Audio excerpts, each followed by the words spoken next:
Well, as people roll in here, we'll kick it off. My name is Jeremy Fojut. I am the co-founder of NEWaukee, and this is our reoccurring show, ForeFront, where we spotlight small business stories and the neighborhoods they reside in the community.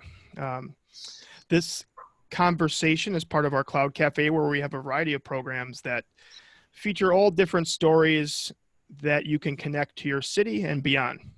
This program and all of our programs at the Cloud Cafe are sponsored by Ginger Lazovik at Shorewest Realtors. So thank you for their support. These programs can't be free without them. And today I have my co-host here, Alexa Alfaro. Welcome. Introduce yourself. Hi, everyone. I'm Alexa Alfaro. I'm the co-founder of Meat on the Street. We are a Filipino food truck and restaurant in the Milwaukee area. And our guests today are Gregory and Orry Léon, the owners of Amilinda. Welcome, guys. Thanks for having us. Thanks for the invitation. Yes, this is exciting because I've been to your place many times. It's actually down the street from our office, which is nice. Well, when we were in the office, which is not what we're doing right now, but welcome to the show. Why don't we get started and just really talk about, I mean, you guys have such an interesting story of how you started. I'd like to just really dive into who you are, how you started, and really what your concept or business was when you first created it. Do you want to go first? All right.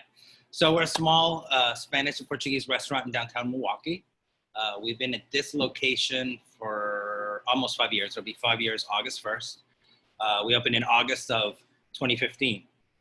But between December of 2013 and January of 2015, we operated as a pop-up restaurant out of the National Cafe.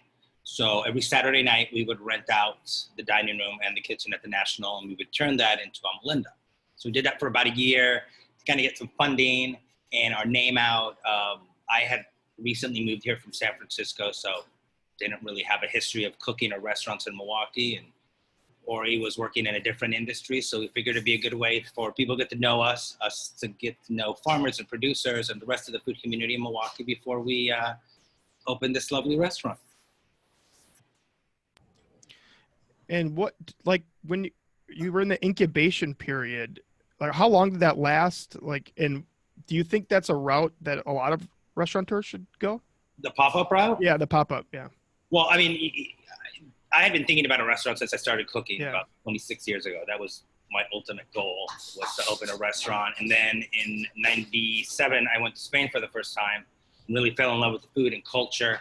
And at that moment, I decided that's what the restaurant would be. After working at a Portuguese restaurant in San Francisco, I adopted that type of cuisine too, so we decided to do both of them.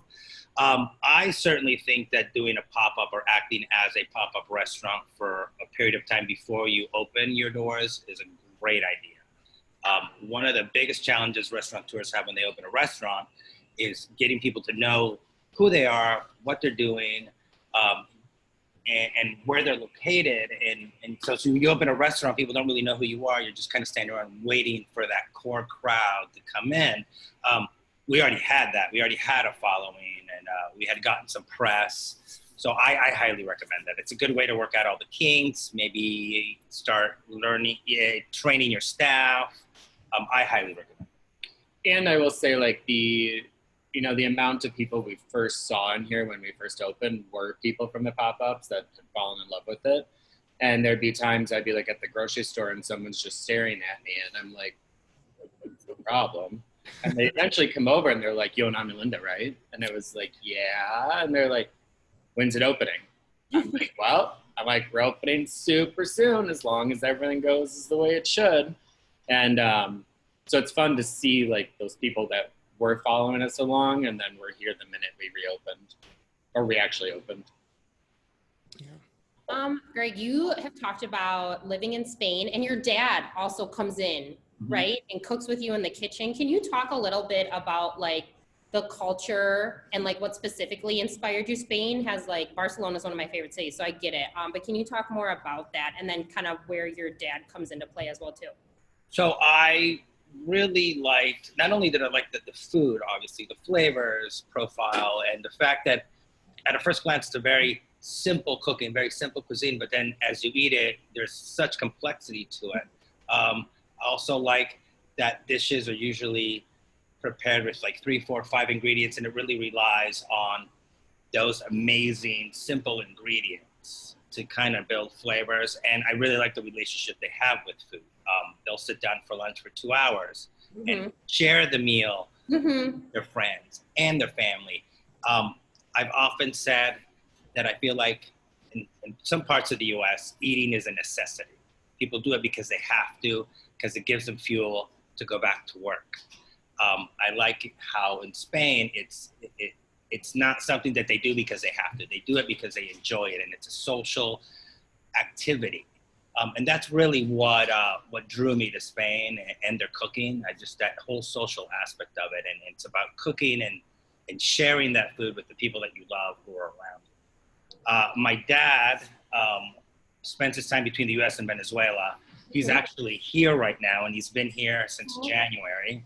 And both him and his fiance have been in lockdown with us for the past month and a half. Well, she's been here for about a month and a half. And it's been fun. It's been nice to have them around. They cook a lot at home. But he used to do a lot of cooking at home when I was a kid, and food is also very important to him. So when he's here in the U.S., he will come into the restaurant and we put him to work. You know, family labor is the cheapest labor. Oh, yes, it is. Right? So we put him, he preps, does prep work for us. And it's nice to have him around. You know, we're both getting older.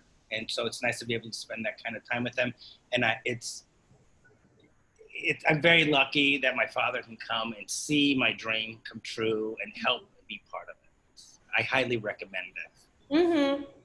Most days. Yeah, I mean, most days. I mean, you know what I'm talking about. I feel the same though. Having my dad in our kitchen is so special to not only us, but our staff, right? It's a different level of family, and you guys get it. Yeah. Sarah, our pastry chef, is just in love with him. She's constantly, when is he coming in? And she makes special desserts, and she makes him coffee before he gets here. She treats him better than she treats me sometimes. He's a favorite. He's a favorite. Can you guys, I mean, I'm going to talk about highs and lows of entrepreneurship, and that's right now, I imagine, is a time of challenge and trying to build adversity. But can you take us through maybe more of the earlier days of starting a restaurant? You know, I hear all the unbelievable uphill climb it is to start a restaurant and to sustain it. Can you walk us through the starting point?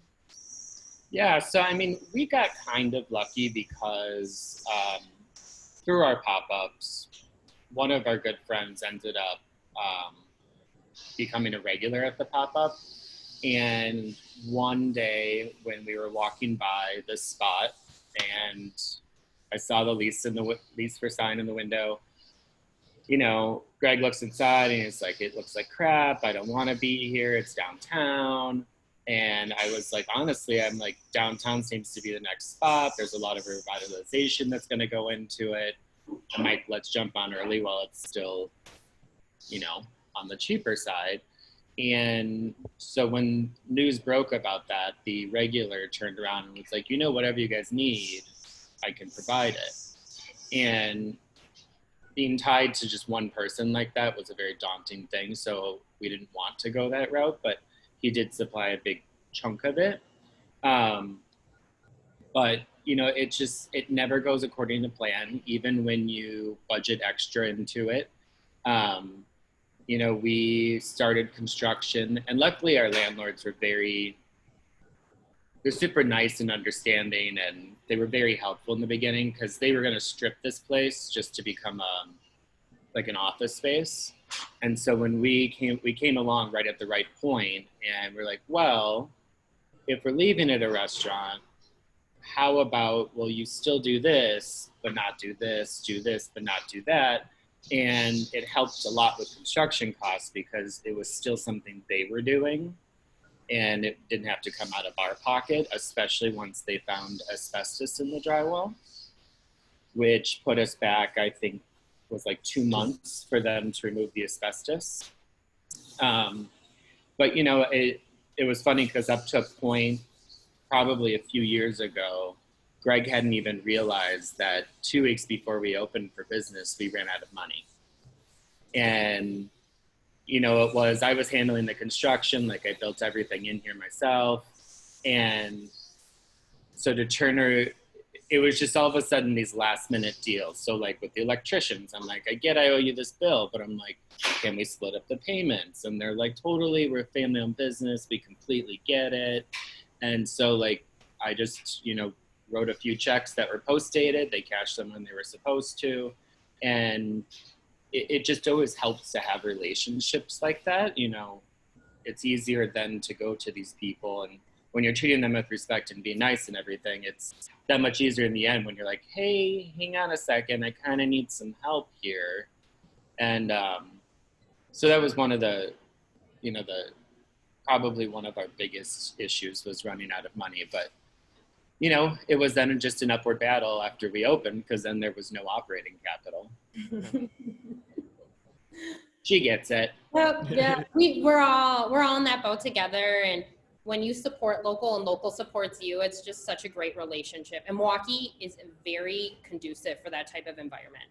It really is. And it's funny because maybe up to like about a year ago, I just assumed, because, you know, sometimes business is better than others. You know, there's weeks when we're like, holy crap, what are we going to do? You know, but I just always assume everybody else has got their stuff together and we're just kind of like flying by the seat of our pants. And then as I spoke to more chefs and owners, I'm like, okay, well, maybe we're not the only ones who go through the struggle. Well, that makes you feel a little bit better because you can look at other people and see what they've done or ask them for advice. And, you know, it just makes you not feel like you're crazy because you're doing what you're doing. We were just talking to another restaurant owner probably like 2 weeks ago, and we're going back and forth and talking about like payroll and bank account balances and that kind of things. And her and I are fairly close. And so she's like, I just love how honest you are with me about this. She's like, because now I realize I'm not the only one. She's like, I thought I was the only one scrambling for money right before payroll, and I'm like, no, I'm like, you are one of many. I'm like, that is the way it works in this industry. It's feast or famine. And there's even another restaurant owner, we always joke around. We're like, when you actually have the time, like during summer to, you know, when it's a little bit slower and you could shut down or go for a trip, you don't have the money to go for that trip. You know, so it's always like, it just never works out the way it should. But we all do this because we love it, right? Yeah, so segueing off of that, that's one thing that I think the restaurant industry does wrong is we don't talk openly about finances. How do you make a business successful? How do you take such small margins with, you know, you can only seat X amount of people in a night, and how do we deal with all that? So I think that's a great way to talk more about how do you guys get through the lows, the finances, or staffing, and then especially right now with the environment we're in, it's so crazy, it's so different. We're in it differently but together, which is nice. Can you talk more about that? So again, I think it goes back to good relationships. So, you know, the majority of our vendors and farmers, we've always had a good relationship with. And, you know, so it's even, I don't ever deal, you know, Greg typically deals with like the salespeople and the farmers, and I'm always dealing with the other side of like talking to the account managers and stuff. And just having a good relationship with them, like one, I'll call up and I'm like, hey, Sue, I'm like, you know, I can't do our normal payment on today, but I'm like, is it okay if we just run it a few days later, or can I just do it next week? And she's like, hey, I totally get it. We're totally cool right now. And even right now, like when this all went down, you know, a lot of the vendors were like, no more terms. You know, everybody's cut off. You all have to pay cash. And even through that, I was like, okay, cool. Well, to honor our side of the bargain, I'm like, when we do pay cash, I'm like, I'm just going to round up. And I'm like, that way, when I'm rounding up, you can take it to pay that invoice, and then you can take it to pay towards our balances that were there before. And I think like they really appreciate that and understand that, hey, they're trying and we're in this together kind of thing. Because it really does come down to that. I mean, without us, the vendors don't exist and vice versa. How do you, like, I guess the question around, we've asked challenges, and how do you define success then in a restaurant? If, you know, do you guys feel like you've, I guess, made it, or is, and that could be different for everybody, right? Of what you've made it. Yeah, I think that's a very personal question. I think if you ask 10 restaurant owners the same question, have you made it? What what do you define as having made it? They're probably all going to give you a different answer. After doing this for so long, I was well aware that this was not the kind of business that you get into to become rich. And if you're going into it to become rich, then you're going into it for the wrong reason. Same thing if you're doing it to become famous. I think that if you're going to go into the restaurant business, you have to go into it because you love cooking and you love serving and you love bartending, not because you want lots of money and fame.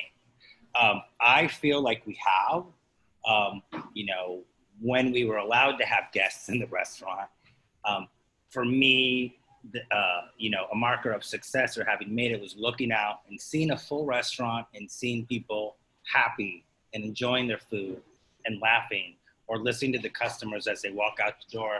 They look at us in the kitchen and say, that was an amazing meal, or what, you know, I've never had that before. Thank you for changing my mind on octopus. So I measure it on the happiness of our customers and how busy we are. And it's funny because I think it was year 2. I was like, okay, we made it 2 years. We made it past that hump. That means we're going to survive. And someone comes along and they're like, no, actually it's 3 years. And then 3 years hit and I was like, okay, it's 3 years. And like, actually it's 4 years. I'm like, everyone just shut up, all right? I'm like, I feel like we made it, so just calm down. Yeah. And, you know, it's like Greg said, it's like at the end, you know, on a Saturday night when you all want to murder each other and everyone's on top of each other and people are breaking stuff left and right, and it ends with happy guests leaving and you actually get to leave with a sense of accomplishment. I think I feel like that's what it is for us and is for a lot of restaurant owners, especially small restaurant owners. It's something they love doing, and it's what they want to be around, and that's how they want to do it. And, you know, it's not a measure of what's in your bank account. Can you guys talk a little bit about what it's like to work with somebody you have a relationship with outside of business? So like working with my brother, I get it. It's a specific type of relationship. Can you talk about how you navigate that? Like the highs and the lows, because obviously there's great points and then there's the battles. So in the beginning, there was a lot of screaming, arguing, you know, a lot of butting heads, and it would be, I'm like, okay, well, you're back of house, so you take care of back of house, I got front of house. And then he would say something to one of the servers, and I was like, why did you do that? I'm like, I could talk to them. I'm like, and vice versa. Like he would go talk to the kitchen and I'd get pissed. I was like, what are you doing? I think for the first year and a half, our wait staff and kitchen staff was placing bets on to see when we were going to get a divorce. And eventually, like, part of it became, I'm like, you know what? I don't have to be here all the time. I'm like, especially because I had another career, I'm like, I'm going to go back to doing that a little. And I'm going to split my time between the spots, or I'll work from home. You know, I'm entering paperwork. How hard is that to do from home? And so I think that helped a little. I will say the number one thing, and like this is that big moment where I think a lot of people won't admit that they do it. Our biggest thing was couples therapy. You know? Mm-hmm. Yeah. So thank you, Travis. Not only do we see him on an individual basis, but then we have sessions with him together. And even during quarantine now, we do the same thing, like on a Zoom kind of platform.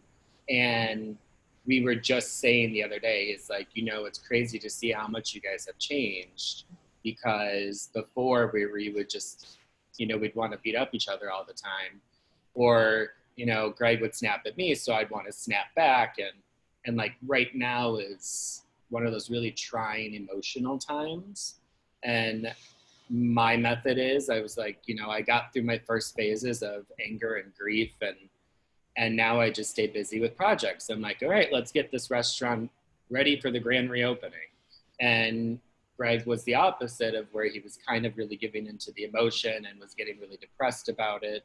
And normally, you know, there was a moment when he got snippy with me, and normally I would have like snipped back. Instead, I was like, let's go outside. Let's talk about what's bothering you. Like, what are you feeling right now?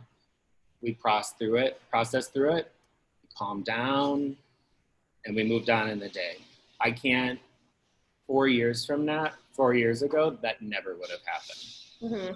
And I mean, I've always liked working with him. I've always thought that's kind of a special thing.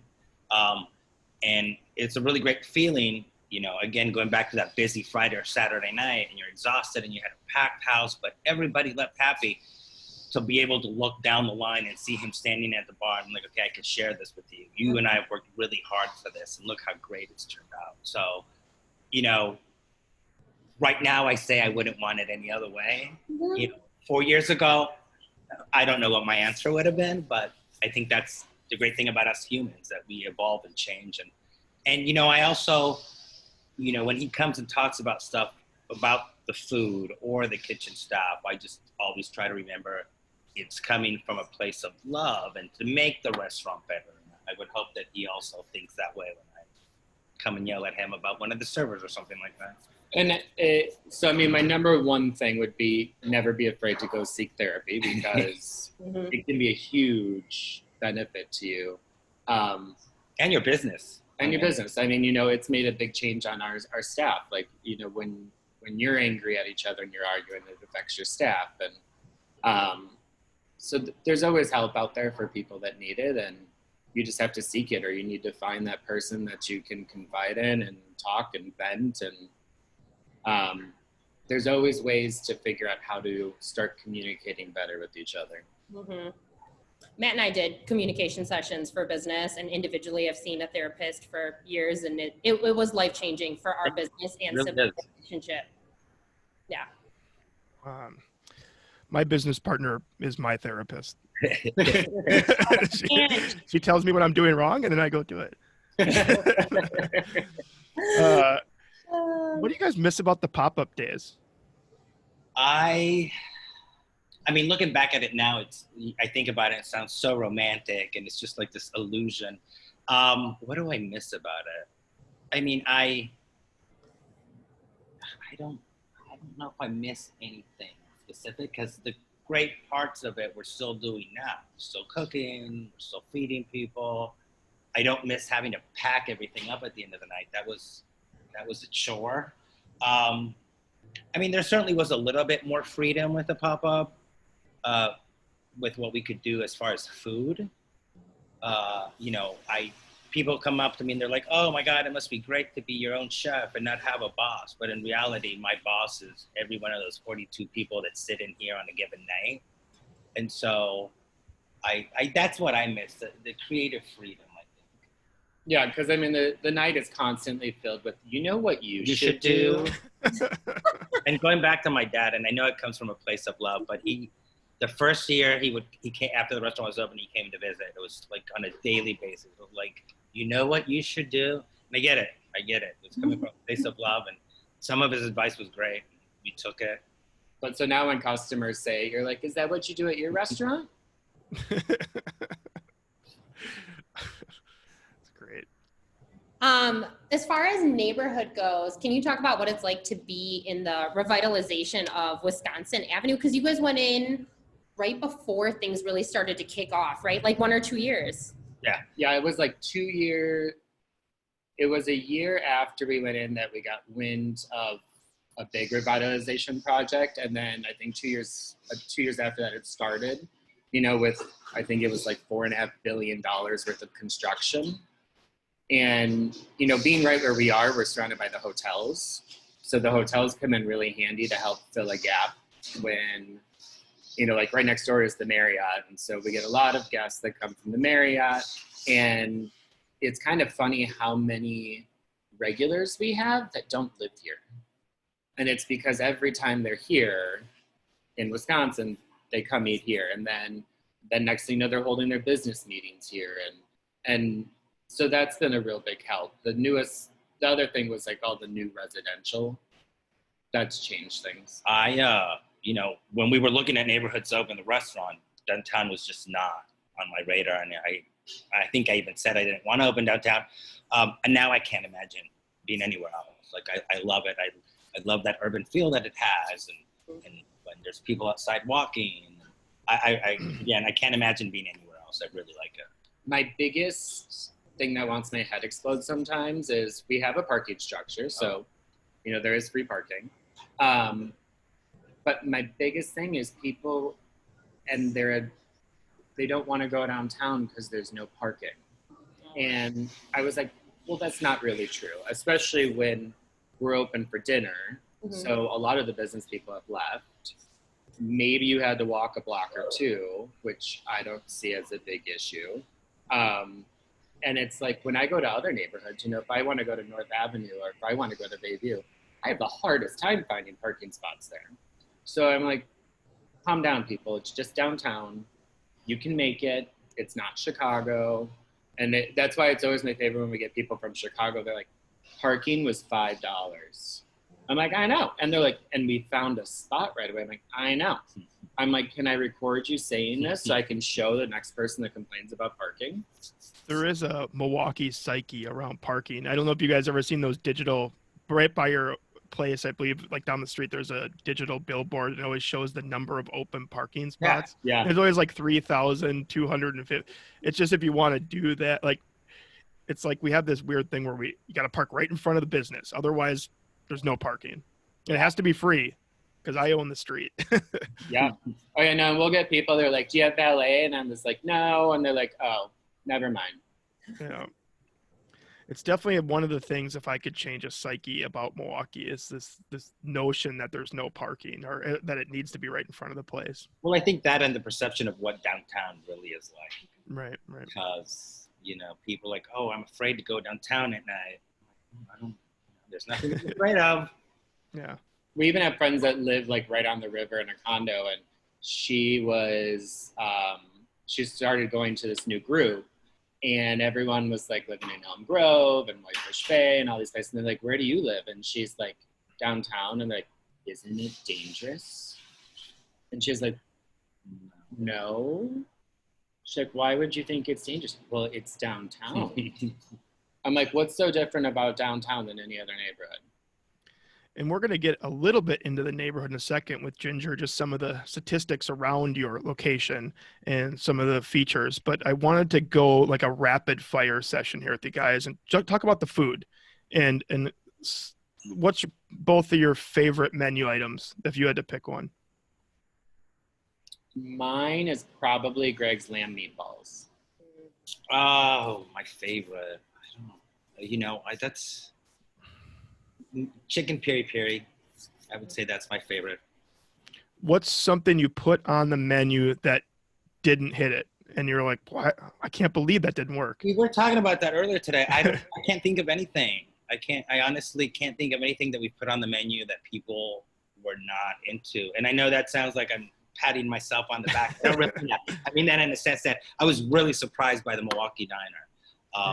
Spain and Portugal, they like to use every part of the pig, blood sausage, every kind of creature in the sea. So I was really concerned when we would put blood sausage on the menu. I'm like, this is not going to move.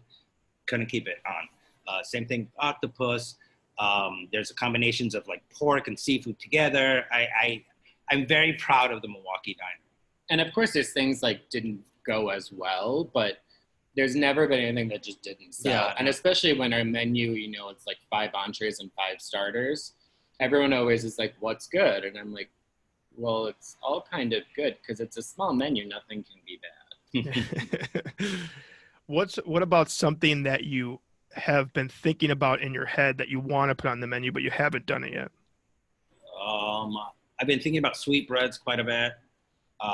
We just got a new sausage stuffer. So since we've opened, I've been really wanting to make our own sausage. I think that's going to happen in the next couple of weeks. We'll finally be able to do that. I think that's about it. Having the menu be so small and the fact that we change it so often really has given us the liberty and freedom to just pretty much do whatever we want. My thing is I would love to add like, frosé to the menu at the bar. That's not happening. What I always am interested in other restaurants that restaurant owners go to, maybe even one in the surrounding area that's close to you, that's like your place to maybe like get away from yours, or one in the city. So our top 2 are Good Kind and Odd Duck. I really like to go to Alem next door, the Ethiopian restaurant. Oh yeah, definitely. Right. There's Dan. Dan. I love Jing's in the Third Ward. In the Marshall building? Yeah. Yeah, that's good. Bavette is also a really good one. Buckley's, which is just a couple blocks from us. We love Buckley's. Excellent. All right, one last question. So you guys are doing pop-ups right now with your restaurant. So it's almost like you've come full circle because you've done a pasta pop-up and a brunch pop-up, and I'm missing one. Great pop-up. Yes. What was that like? Was it fun? Was it easy? Or like in the midst of it, were you like, okay, this was not as simple as I thought it could be? Or No, I thought they were super fun. It engages the customers. Mhm. It gave us an opportunity in the kitchen to cook something that we don't normally get to cook a lot. And I felt, I loved it. yeah, no, it was super fun. And, you know, we already have the to-go boxes and all the stuff, and it's all sitting here. And, you know, so it's not like it was any extra work. It was just being creative about it. And I think they did really well because, you know, there's a lot of places not open right now. So, you know, we may have been serving something someone's been wanting to try. And it's like, okay, well, it's available downtown right now. You know, it can help your craving before your favorite place opens again. Mhm. Let's deep dive into the neighborhood a little bit. I want to start by just, you know, because it's such an interesting location, because technically it's in Juneautown, or some say it's in East Town. If you're from Milwaukee and you live around the area and you visit the area, and it's downtown, but it is technically financial district. Yeah, it's the financial. So it's got all these different, but people do live there, and there's a lot of people that live there. I'd like you guys to kind of answer, you know, how would you describe it to people? Because there are some people on the line here that I notice that are from across Wisconsin. They're not just in Milwaukee, so they might not have been to the area. Could you just talk a little bit about the neighborhood and the kind of feel of it? So I would say, you know, within our couple blocks, like we have like a sense of community. You know, the convenience store across the street, when we were building the restaurant, we'd be out there in the sun, like painting chairs or sanding or whatever. And he would come over and like give us bottles of water. And, you know, we'd become close to Lem and like the Box, which is an event space right next door to us. We're very close with them. The tailor across the street. The tailor across the street has been making face masks for everybody. And, you know, it's constantly changing. I feel like, you know, there's certain storefronts that, you know, I just don't know it's ever the right thing for whatever's there. But, you know, the hotels are a big help. It has a very urban feel, like you would expect from a downtown in a big city. But I feel like it's not as exhausting. It's like being downtown in Chicago or San Francisco, which are two cities that I love, but they're very high energy. That's one of the things I liked about Milwaukee, especially downtown area. It's like you get that urban feel, but the pace is a little bit slower. So maybe it's not that intimidating for people who aren't used to hanging out in a big city or coming to the downtown area. You know, and just living down here, or, you know, being down here, I can imagine for like people living down here, you know, sure, there's not like a whole lot of shops, or, you know, that Target didn't go in to grab it into Avenue Mall like I wanted it to. But, you know, you have so many grocery store options. There's the farmer's market downtown. There's two farmer's markets. There's some kind of night market thing downtown, isn't there? Yeah, I think Yes. so. I think so. I think we tried that one. You know, so it's pretty cool, especially with all the festivals and everything. I feel like downtown gives you a wide variety of options, and especially it's so centrally located. I mean, you can go any which direction and get what you need at a Target or a department store or whatever it is you want. There's two big museums downtown. You have the lakefront. I love it. Yeah. It's actually one of the prettiest downtowns I've ever been. Mhm. That's a good plug for people not from here. Come I want to visit. bring in Ginger quick for a couple questions here, because she's our resident housing specialist, and I just want to talk about like the numbers, like some of the data and some of the information around the area. Ginger, can you talk to us a little bit about maybe, like, I'm always fascinated by walk scores and median property ranges and all that kind of stuff. I just want to can you tell us a little bit about the neighborhood? Sure, absolutely. Hello, welcome. Ginger. Thank you for having me. So this neighborhood is actually the most walkable according to walkscore.com. So it got the highest walk rating, which was 95 of any neighborhood in Milwaukee. It also has a really good transit score. So if you think about the neighborhood, you have the streetcar, the Hop, which is running right through the neighborhood. You have bikes for rent. The bus system is running close by, the Amtrak is accessible, and a lot of places along the lakefront that you can easily bike, so that's great. Their walkability, it's 228 restaurants, eateries, bars, and growing. So within 5 minutes, you can get to 21 or more of those establishments, which is really dense. That's really incredible. You could very easily live there and not have a car and get to most of what you need. And then tell us about like housing, because I always think of downtown as only renting, but there are other options, right? There are, and in fact, there's quite a few options right now. This neighborhood has a good variety of listings that are currently active. So when you think about the downtown neighborhood, of course, we do have rentals. We have rentals starting maybe on the low end, about $700 a month for a small space, and then upwards of $5,000 plus per month for higher end rentals. But condos, there's actually a lot of condos, and right now there's 19 condos on the market in this neighborhood. 3 of them are under contract, so they already have accepted offers, but that leaves 16 condos available that if a buyer was interested in this neighborhood, you could go and tour. And it's really a variety in terms of price. At the low end, like $167,000 or so, with about 700 square feet, and that's in the Blatts. And then at the top end, we have really big condos, like 4,000 square feet, luxury condos with lake views in University Club Tower. And those, of course, have concierge and incredible amenities and all those types of things you get in a luxury building. I think my first apartment downtown was 400 square feet or something like that. Yeah. And it's funny that I miss that a lot. I miss like that.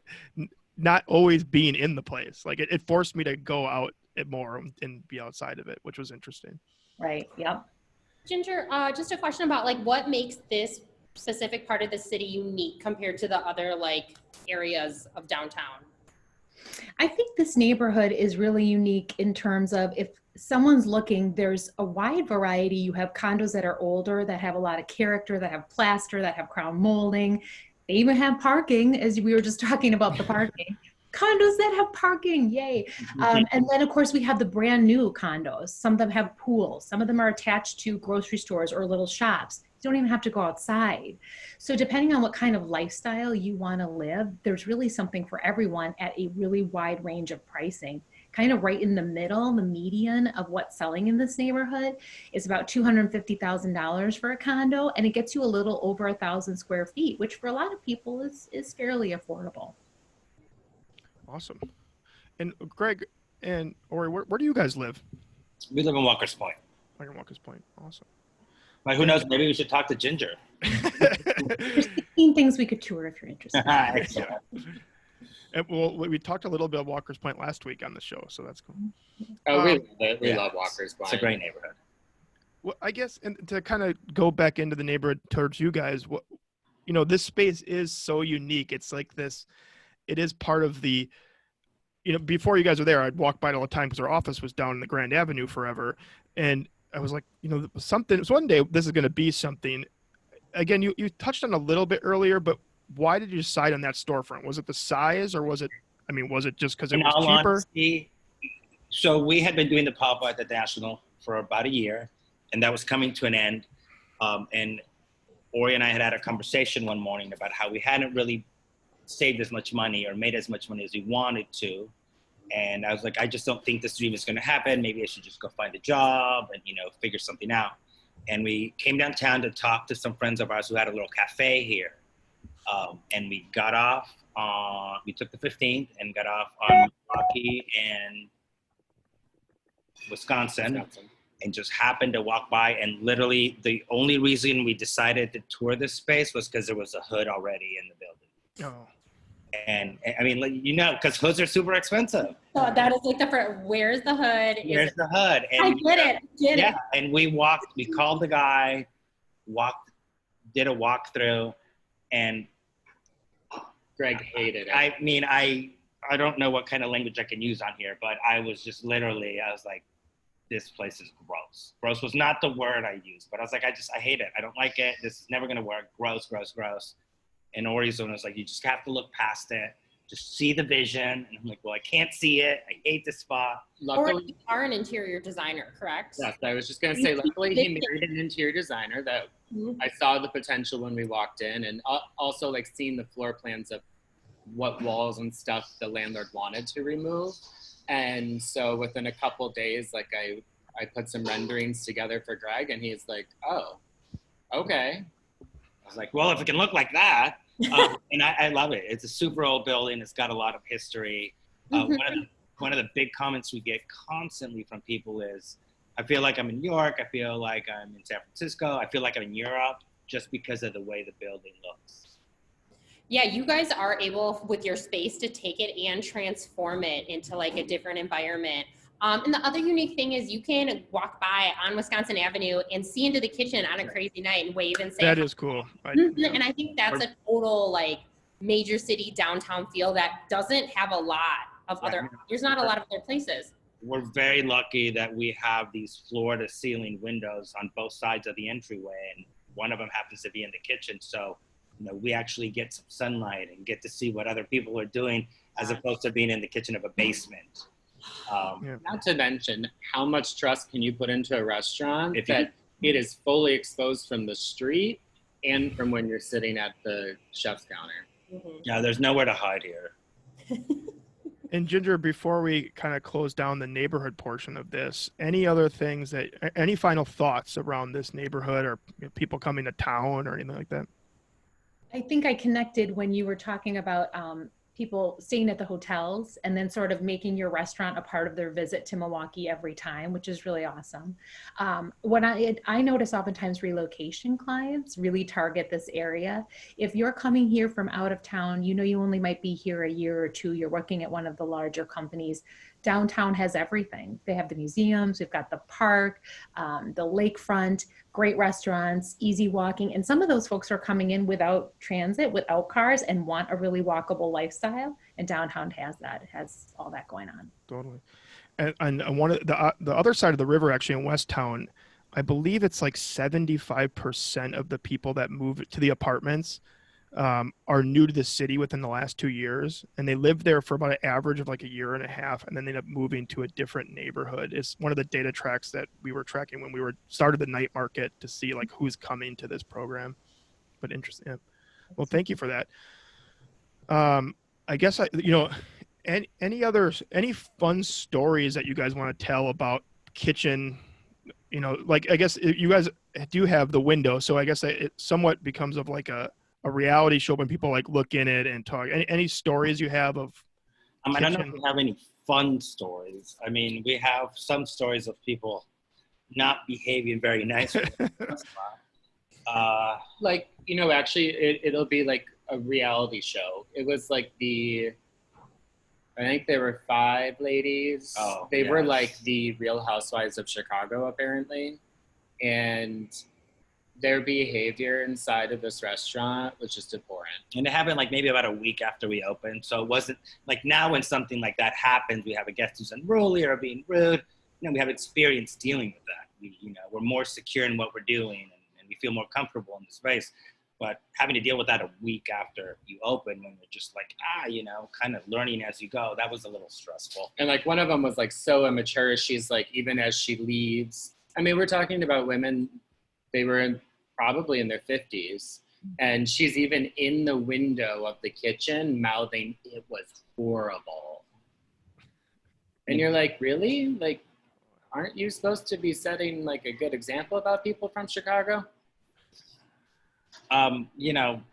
As I said earlier, I think the best part of it is since it's an open kitchen, we really get to interact a lot with the customers, and there's just nothing better than to watch them walk out that door happy and maybe a little bit intoxicated from the wine. That is one of the best parts of a meal, in my opinion, is what you said, the social aspect. And like Spain time is of the essence. That's what I tell people. operates differently in that country. So your ability to bring it to Milwaukee is so special, and we are so thankful for that. What do you guys have planned for the future? Even like amidst the craziness right now, you're hanging in there, you're gonna grind it out. There's no question about it. You're gonna make it work. So like, what do you see in your future? So I keep calling it our grand reopening. You know, I keep saying I look at the positive side of this, and I'm like, you know what? I'm like, maybe this needed to happen. It made us all slow down a little more, think about things that really matter. You know, it was, you know, when you see people stopping by and like waving in the window just because they miss us and stuff like that, you know, it really like warms you up, and you're like, okay, these just aren't guests. Like they become friends and family, and you know, so of course we want to still be here for them, and so it's a matter of, I was like, you know what, let's just keep the positivity going. I'm like, maybe fix some of the things that I wanted done a different way when we were first opening and we just ran out of time, and you know, and now obviously we're going to need to move things around a little for social distancing and whatnot once we get those guidelines. So yeah, I think it's going to be a fun future for us. I think so. But, you know, Alexa had talked about, you know, the social aspect of having an open kitchen or working on a counter.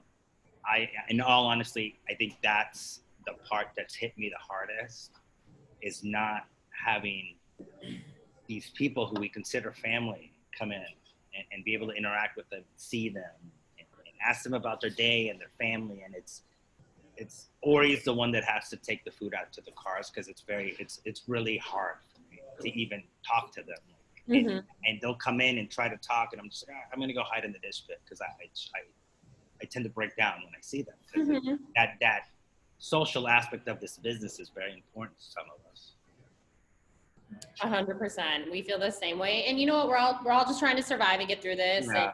And you do what you need to do to get through the day. We all get it. And I mean, we are some of the luckiest right now. You know, we're still able to keep the lights on. We're making enough money that we've been able to keep our kitchen crew on, so we can pay them. They don't have to worry about how they're going to pay their bills. So compared to some other restaurants, we've got it pretty good. We know, I've never had a doubt that once we go back to normal, whatever that is, that we wouldn't reopen again to the public. That's never been one of my concerns. And I want to thank Milwaukee right now for the support, because it's been really amazing. And the outpouring of concern and care has really touched me. I'm not surprised knowing the city, but I just wanted to thank Milwaukee for that, because it really means a lot to us.